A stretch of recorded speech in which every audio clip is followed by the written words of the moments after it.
ओम शांति 17/4/2025 के साकार अनमोल धारणा युक्त ईश्वरीय महावाक्य हैं। मीठे बच्चे, ये रूहानी हॉस्पिटल तुम्हें आधा कल्प के लिए एवर हेल्दी बनाने वाली है।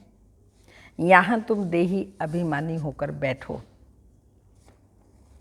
क्वेश्चन है, धंधा आदि करते भी कौन सा डायरेक्शन बुद्धि में याद रहना चाहिए? आंसर है, बाप का डायरेक्शन है तुम किसी साकार या आकार को भी याद नहीं करो। सूक्ष्म देवताएं ब्रह्मा विष्णु शंकर या साकार मनुष्य देवताएं किसी को भी याद नहीं करो। एक बाप की याद में रहे तो विकर्म विनाश हो। इसमें कोई ये नहीं कह सकता कि फुर्सत नहीं है। सब कुछ करते भी याद में रह सकते हो। ओम शांति। मीठे मीठे रूहानी बच्चों प्रति बाप का गुड मॉर्निंग। गुड मॉर्निंग के बाद बच्चों को कहा जाता है, बाप को याद करो। बुलाते भी हैं, हे पतित पावन आकर पावन बनाओ। तो बाप पहले पहले ही कहते हैं, रूहानी बाप को याद करो। रूहानी बाप तो सबका एक ही है। फादर को कभी सर्वव्यापी नहीं कहा जाता।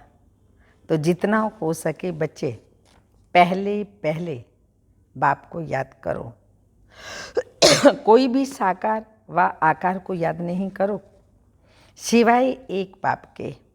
यह तो बिल्कुल सहज है ना। मनुष्य कहते हैं हम बिजी रहते हैं, फुर्सत नहीं, परंतु इसमें तो फुर्सत सदैव है। बाप युक्ति बताते हैं, यह भी जानते हो बाप को याद करने से ही हमारे पाप भस्म होंगे। मुख्य बात यह है, धंधे आदि की कोई मना नहीं है। यह सब करते हुए सिर्फ बाप को याद करो तो विकर्म विनाश हो। यह तो समझते हो हम पतित हैं। साधु संत ऋषि मुनि आदि सब साधना करते हैं। साधना की जाती है भगवान से मिलने की। सो जब तक इनका परिचय ना हो तब तक तो मिल नहीं सकते। तुम जानते हो बाप का परिचय दुनिया में कोई को भी नहीं है। देह का परिचय तो सबको है। बड़ी चीज का परिचय झट हो जाता है। आत्मा का परिचय तो जब बाप आए तब तो समझाए। आत्मा और शरीर दो चीजें हैं। आत्मा एक स्टार है और बहुत सूक्ष्म है, उनको कोई देख नहीं सकते।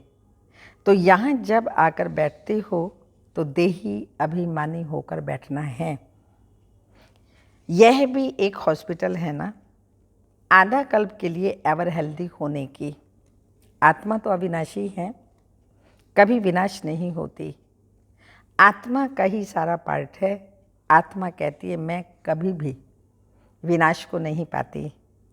इतनी सब आत्माएं अविनाशी हैं, शरीर है विनाशी। अब तुम्हारी बुद्धि में यह बैठा हुआ है कि हम आत्मा अविनाशी हैं। हम 84 जन्म लेती हैं, ये ड्रामा है। इसमें धर्म स्थापक कौन कौन कब आते हैं, कितने जन्म लेते होंगे, यह तो जानते हो। 84 जन्म जो गाए जाते हैं जरूर किसी एक धर्म के होंगे। सभी के तो नहीं हैं। सब धर्म इकट्ठे तो आते ही नहीं। हम दूसरों का हिसाब क्यों बैठ निकालें। जानते हैं फलाने समय पर धर्म स्थापक करने के लिए आते हैं। उनकी फिर वृद्धि होती है। सब तमो प्रधान से सतो प्रधान, सतो प्रधान से तमो प्रधान तो होने ही हैं। आत्मा कोई भी परम धाम से आती है, पहले सतो प्रधान होती है। धर्म स्थापक करने आते, वो भी धर्म स्थापक भी सतो प्रधान होते, फिर धीरे धीरे तमो प्रधान तो बाबा ने कहा होने ही हैं।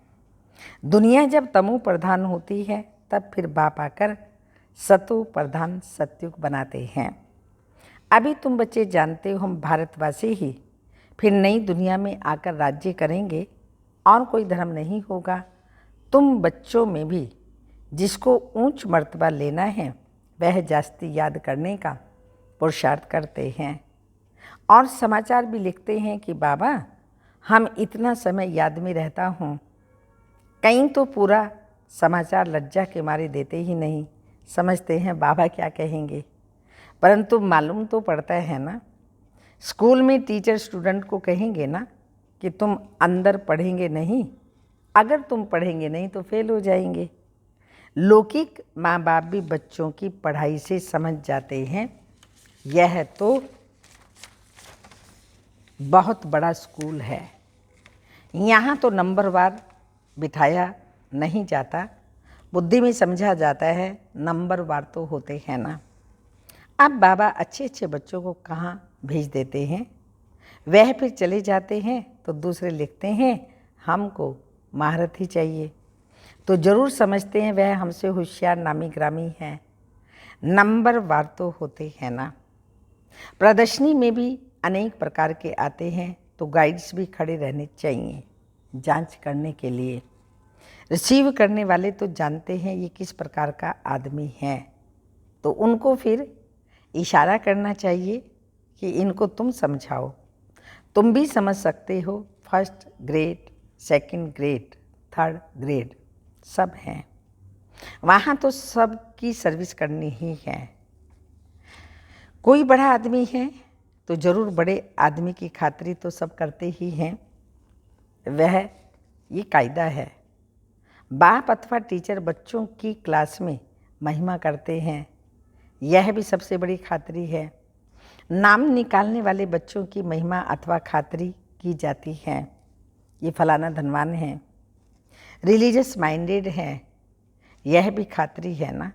अब तुम यह जानते हो ऊंचते ऊंच है भगवान, कहते भी हैं बरोबर ऊंचते ऊंच, परंतु फिर बोलो उनकी बायोग्राफी बताओ तो कह देंगे सर्वव्यापी है, बस एकदम नीचे कर देते हैं। अब तुम समझा सकते हो सबसे ऊंचते ऊंच है भगवान वह है मूल वतन वासी। सूक्ष्म वतन में तो देवता ही हैं, यहाँ रहते हैं मनुष्य, तो ऊंचते ऊंच भगवान वह निराकार ठहरा। अभी तुम जानते हो हम जो हीरे मिसल थे सो फिर कोड़ी मिसल बन पड़े हैं, फिर भगवान को अपने से भी जास्ती नीचे ले गए हैं, पहचानते ही नहीं हैं। तुम भारतवासियों को ही पहचान मिलती है, फिर पहचान कम होती जाती है। अभी तुम बाप की पहचान सबको देते हो, ढेरों को बाप की पहचान मिलेगी। तुम्हारा मुख्य चित्र ही यह है, त्रिमूर्ति गोला झाड़, इनमें कितनी रोशनी है, यह कोई भी कहेंगे कि लक्ष्मीनारायण सतयुग के मालिक थे। अच्छा, सतयुग के आगे क्या था यह भी अभी तुम जानते हो। अभी है कलयुग का अंत और है फिर प्रजा का प्रजा पर राज्य। अभी राजाई तो है नहीं, कितना फर्क है। सतयुग के आदि में राजाएं थे और अभी कलयुग के अंत में राजाई हैं।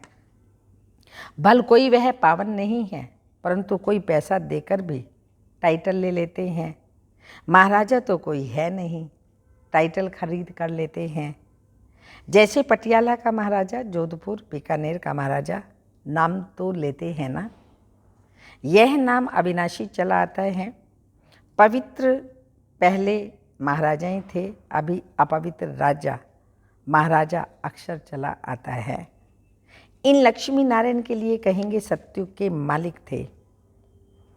किसने राज्य लिया? अभी तुम जानते हो राजाई की स्थापना कैसे होती है। बाप कहते मैं तुमको अभी पढ़ाता हूँ 21 जन्मों के लिए, वह तो पढ़कर इसी जन्म में बैरिस्टर आदि बनते हैं, तुम अभी पढ़कर भविष्य महाराजा महारानी बनते हो। ड्रामा प्लान अनुसार नई दुनिया की स्थापना हो रही है। अभी है पुरानी दुनिया।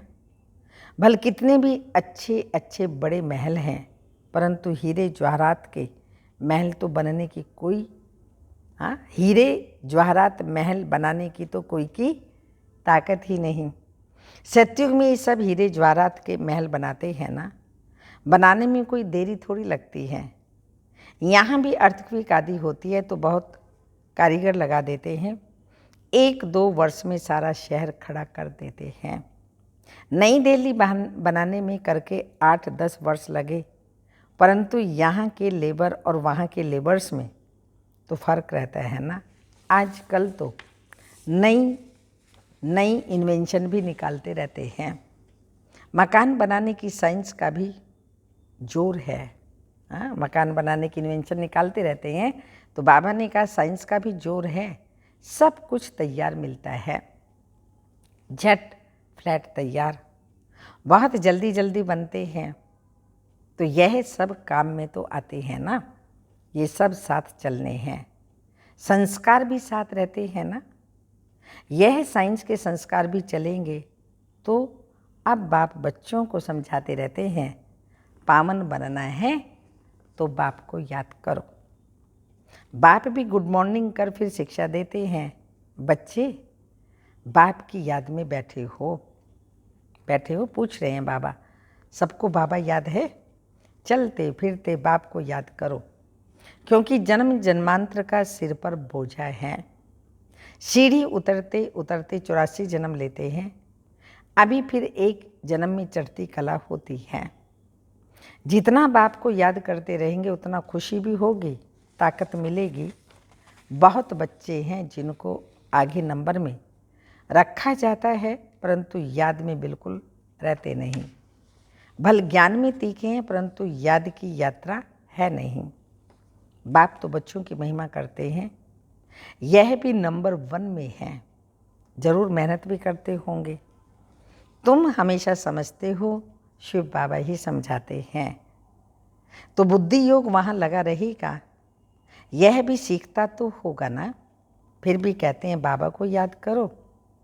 किसी को भी समझाने के लिए चित्र है, भगवान कहा ही जाता है निराकार को। वह आकर शरीर धारण करते हैं। एक भगवान के बच्चे सब आत्माएं भाई भाई हैं। अभी शरीर में विराजमान हैं, सभी अकाल मूर्त हैं। यह अकाल मूर्त आत्मा का तख्त है। भ्रकुटी अकाल मूर्त आत्मा का तख्त है। अकाल तख्त कोई खास चीज़ नहीं है, ये तख्त है अकाल मूर्त का। भ्रकुटी के बीच में आत्मा विराजमान होती है, इसको कहा जाता है अकाल तख्त। अकाल तख्त अकाल मूर्त का, आत्मा ही सब अकाल मूर्त हैं, जिनको काल नहीं खाता। कितनी अति सूक्ष्म है।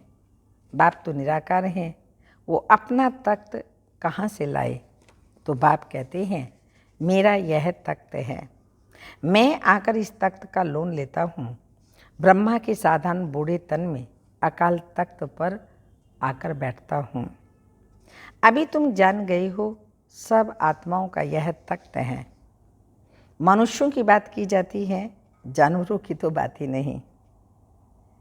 पहले जो मनुष्य जानवर से भी बदतर हो गए हैं, वह तो सुधरे। कोई जानवर की बातें पूछे, बोलो पहले अपना तो सुधार करो। सत्युग में तो जानवर भी बड़े अच्छे अच्छे फर्स्ट क्लास होंगे, किचड़ा आदि कुछ नहीं होगा। किंग के महल के कबूतर आदि का किचड़ा हो तो दंड डालते, जरा भी किचड़ा नहीं। वहाँ बड़ी खबरदारी रहती है, पहरे पर रहते हैं, कभी कोई जानवर आदि अंदर घुस न सके। बड़ी सफाई रहती है। लक्ष्मी नारायण के मंदिर में भी कितनी सफाई रहती है। शंकर पार्वती के मंदिर में कबूतर भी दिखाते हैं, तो जरूर मंदिर को भी खराब करते होंगे। शास्त्रों में तो बहुत दंड कथाएं लिख दी हैं। अभी बाप बच्चों को समझाते हैं, उनमें भी थोड़े हैं जो धारणा कर सकते हैं, बाकी तो कुछ बाबा ने कहा बाकी तो कुछ समझते ही नहीं। तो बाप बच्चों को कितना प्यार से समझाते हैं, बच्चे बहुत बहुत मीठे बनो, मुख से सदैव रतन निकलते रहें। तुम हो रूप बसंत, तुम्हारे मुख से पत्थर नहीं निकलने चाहिए। आत्मा की ही महिमा होती है। आत्मा कहती है मैं प्रेसिडेंट हूँ, फलाना हूँ, आदि आदि। मेरे शरीर का नाम यह है। अच्छा, आत्माएं किसके बच्चे हैं? एक परमात्मा के। तो जरूर उनसे वर्षा मिलता होगा। वह फिर सर्वव्यापी कैसे हो सकता है? तुम समझते हो, हम भी पहले कुछ नहीं जानते थे, अभी कितनी बुद्धि खुली है।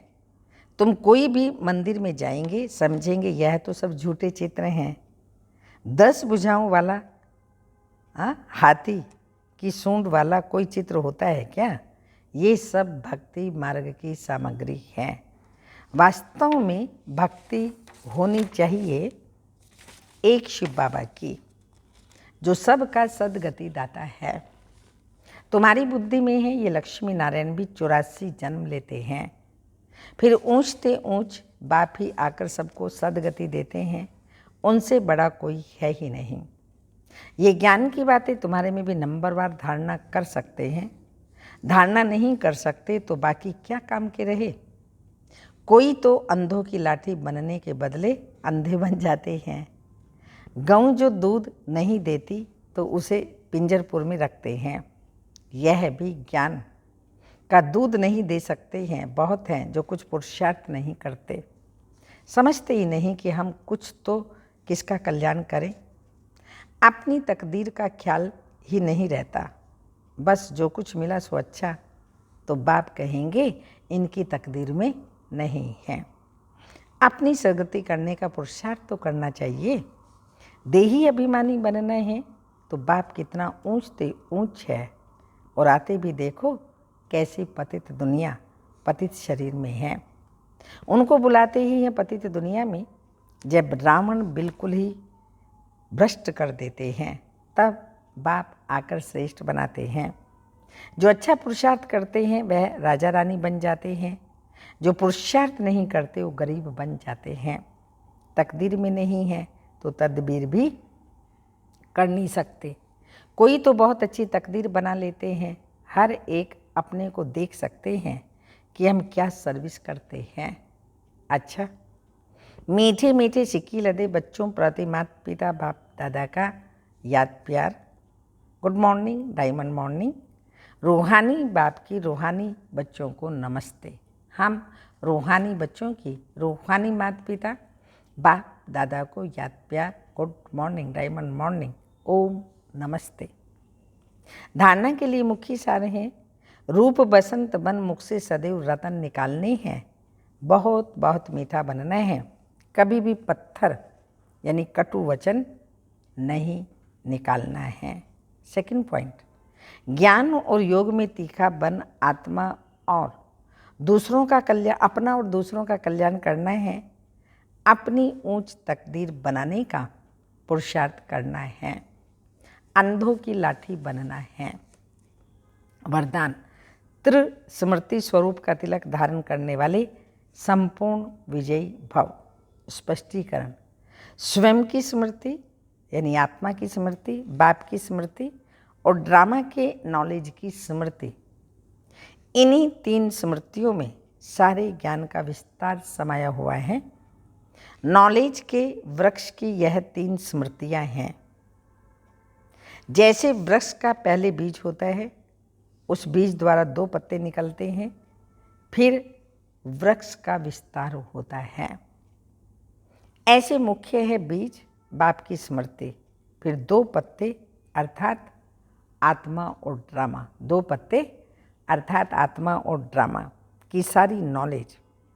इन 3 स्मृतियों को धारण करने वाले स्मृति भव व संपूर्ण विजयी भव के वरदानी बन जाते हैं।